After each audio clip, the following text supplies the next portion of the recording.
Mata upu e valu, ua lata le malai o Israelu. Ua whaapea na whaalia mai ia te aue le ali o Yehova.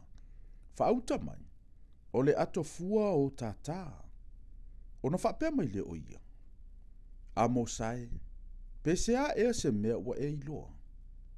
I le ua utali atu, o le ato fua o tata.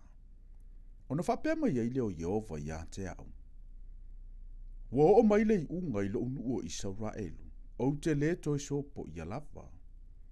E whai mau i ope se o le maota i le aso.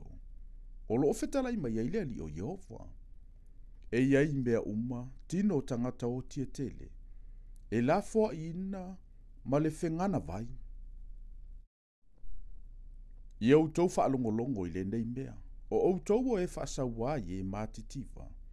Ina ia whaumatia lava le au mātitiva o le nuu. O lo whapea mai. Pe mawai atu a whea le masina whaato awa aia, ia tātou whaatau ai saito. Pe mawai a whea foi, le sāpati ia tātou tatalai nātu ai saito. O loo whaaititi na foi le efa, ma whaatele ina le sekeli. O loo whaifua whaale tatau e pepelo ai. Tātou te whaatau foi tangata mātitiva i a rio. Ma le tangata vai se e vai lua. Tātou te whaatau atu foi saito le anga. Ua tautoi e o vai le mamalu o Iakopo. E le ngalo lava ia te au e whaavavaua lātou ngalu e nga uma. E le ngatete e le lau ele ona o le nei mea. Ma whanono ai i lātou uma o eno no foai. E le matua alua e ea, e peio se vai tafe.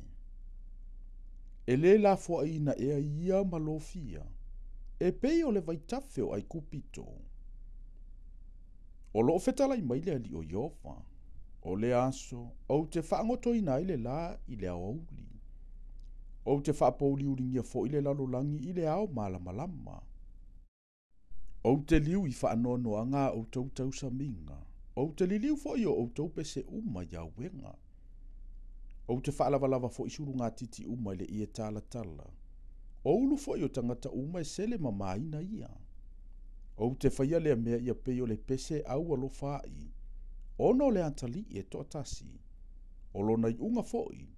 O le aso vale la valea. O lo whapea maile li o Yehova. Whaauta. E o mai aso te tuina atu ai le onge i le nuu. E le se onge i mea e ai. Po o se ngā lala i le fia ino vai. A o le onge i le whaalongolongo i a fionga Yehova. La tau te wheo ai. E pau mai i le tasi vasa. E o atu i le tasi vasa. E pau mai i le itu i matue o atu i le itu i sasae. La tau te wheo ai ai e sa ili atu ai le a fionga Yehova. Ai le maua. E vai i le fia inu i le aso, o tau pou la le lei a toa matau le lea. O i la tau e tau i le angasala sa Maria, ma whape atu. Tānue, ua soi fua lo ua tua. I le malea. Ua ola le ala o Peresepa. E pa u lava i la tau te le toi tutu lai.